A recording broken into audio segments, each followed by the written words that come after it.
There is a ton of stuff that Desmos can do, but this video is not all about that nonsense. I don't want to waste your time. I'm just going to give you the 4 most useful Desmos hacks you should be using on the SAT. And your first hack is the word table. So on a question like this, where we have a table, type the word table and a table will appear.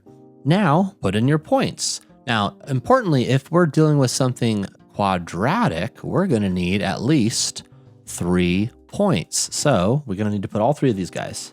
Now push this little button right here. It's going to add a regression, which is basically, it makes a graph and it also gives us an equation. Now, currently it's set for linear. We know this is quadratic. So we're going to want to pull this down and click on quadratic. Now we have an equation. And what is the question asking us again? It's asking, what is the y coordinate of the y-intercept of f of x? Now, importantly, this is not f of x. This says we're looking at f of x plus 9. So our y-intercept for this is negative 2,292, but that is if we add 9. So in order to reverse that, we're going to subtract 9. And if you're scared of making a mistake, you'd always just type your number here, minus 9, and get your answer, negative 2,301, which is indeed our answer. Linear equations are even easier because we only need 2 points. This one only gave us 2 points, but if they had given us, 7 points, we would only have to type 2 of them. So again, we're just going to write the word table. We're going to put on our points. We're going to click the button. And this time, since it automatically goes to linear, we are in the clear. Now, importantly, the question is asking us, what's up with k if we have this point 3 over 8k? So a couple different ways you could go about this. You could say x equals 3 over 8. And then you could find your point of intersection and your y value is k. So that's going to be your answer. So we know it's 28.5. You could also throw this equation into the line and actually just fill in the blanks. So if we were to do that, we would have k, which was y. Squiggly, you're going to learn about this in just a second. Negative 4 instead of x, we're going to have what they gave us, which was 3 over 8 plus 30. And it's going to give us 28.5 just right here. And by the way, I did make you a free quiz to help you practice the concepts that you learned in this video. So just use the link in the description. But Robert, what about exponentials? Yeah, we can do exponentials. Let's do it. So same thing, write the word table, put in your stuff. Little bonus tip for you, do not use commas. Desmos hates commas. Not a huge fan of punctuation. All right, again, click it. We're dealing with exponential, we're going to click exponential. Now, importantly, we're not going to get an exact match when we're dealing with exponential regression, but if we look at our answer choices, choice C is clearly our answer because it's the only one that starts with 1200 like it should, right? And then if we were to evaluate this 1 plus, 0.015, basically I have 1.148, which would round up to 1.015. So perfect match right there. All right, next up, we've got something that one of my wonderful private tutoring students has dubbed the squiggly method. The reason being is we're going to use a squiggly, which I kind of showed you earlier, but let's take a look. So with this, we could obviously put everything in. And then from here, we're going to have to find our vertical line, which would equal x. So we know x is negative 22.2. And then it's asking about 7x. So we could do like, okay, negative 22.2 times 7, get our answer, which is negative 155.4. Cool. But we could also use the squiggly method and not have to look at the graph at all. For the squiggly method, we're going to change our x's to some constant. I usually just go with a for x. Whatever you choose, stick with it. And then importantly, we're going to need to change our equal sign to a squiggly, also known as a tilde. It's going to be that little mark right next to the one on your keyboard. Boom. And now we get our answer for a. And what's even cooler is, instead of having to do this, we could literally just type 7a and we get our answer. And that, my friends, is the squiggly method.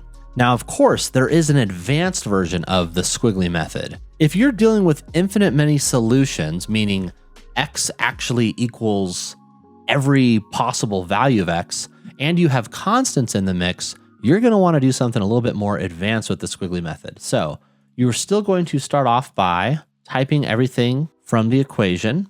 So we've got everything in place. We used our squiggly, but what gives? Well, last time you remember we changed x to a, right? Now, if we do that here, it is going to give us some stuff. And unfortunately, this stuff is not true. Again, it's because we're dealing with infinite many solutions, and this says a equals 1, but x should not just equal 1. X needs to equal all the things.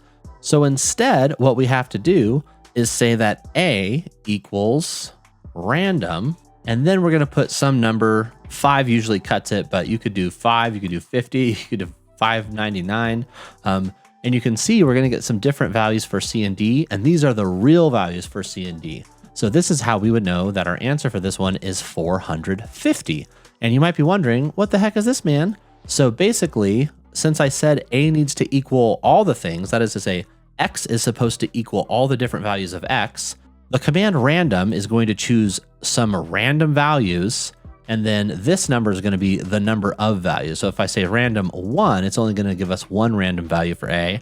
If I say random 2, it'll give us 2 random values for A. And I usually just go with 5 because, I don't know, I like the number 5, but choose your own number. And then because we already have constants here, if you're scared that you're going to mix stuff up, you could change your A's to X sub 1s so you don't lose track of your X's. Then you just want to make sure that your X sub 1 is equal to that random 5. And again, it'll give us our answer, which is 450. Hack number 3 is evaluating functions. And when I talk about evaluating functions, I mean stuff like this, where we're supposed to figure out different values of different inputs and outputs of functions. So for these guys, we are gonna type exactly what was given to us straight into Desmos. And then we are going to evaluate our function by typing the other thing. It's asking about the product of H12K and H9K. So it would be those two things multiplied, right? And right now it doesn't like us because we don't know what the heck K is. What does it tell us K is? For this one, it says K is less than 0. So I can literally choose any value less than 0. So I'm just going to say that K equals -3. When you are choosing your own values, be careful. We don't want to choose 1 and we don't want to choose 0 because sometimes you will run into problems. Otherwise, as long as you're following the instructions, in this case, the instructions are make it less than 0, you are going to be good to go. So yep, our answer for that one is going to be 1,258. And finally, hack number 4 is going to be using brackets in Desmos for systems of equations. This first example is one that I wouldn't recommend using brackets for, but I want to use it to demonstrate the process. So we have a system of equations, and basically we're going to use brackets to separate our system of equations. And the way this works is you have a bracket, and the first set of brackets is going to be the left side of both equations, and then you're going to have that squiggly to the right side of both equations, separated by commas. So since our first equation, the left side is 2y, we would say 2y, or in this case, I'm going to say b for y. And then the left side of our second equation is y plus 4, so I'll say b plus 4. On the right side, since the first equation is equal to 5x, I'm going to say 5x, but in this case, I'm changing x to a, comma, 3x, so 3a. And as you can see, it is now giving us the value of both x and y. We just have to remember that we set x as a and y as b. So we're looking for the point 820, which is choice B. And again, that is probably not the most effective way of solving this one. But this strategy is going to be really useful on something like this. Let me show you what I mean. So we've got our brackets ready to go here. And what we're going to do is add the information that they're giving us. P is means P equals. So the left side of our first equation is simply going to be P. And then is, on our right side, 145% greater than Q. To add 145%, we would multiply by 2.45. That's because we have 145% that we're adding plus an additional 100%, which is our additional 1. So we get 2.45. 2.45, the number Q. And then our second equation says the number Q is, so Q on our left side is 30% less than 60. 30% less would be 0.7 because if we subtract 30%, we're left with 70%, right? And then we just stick the number 60 in there. And as you can see, we have our values. It's asking us about the value of P 102.9, which is indeed one of our answers, choice D here. And again, just to remind you, I did create a free set of questions to help you practice what you just learned. So use the link in the description. It's totally free. And if you don't practice, you're not going to remember. So just click the link. Okay?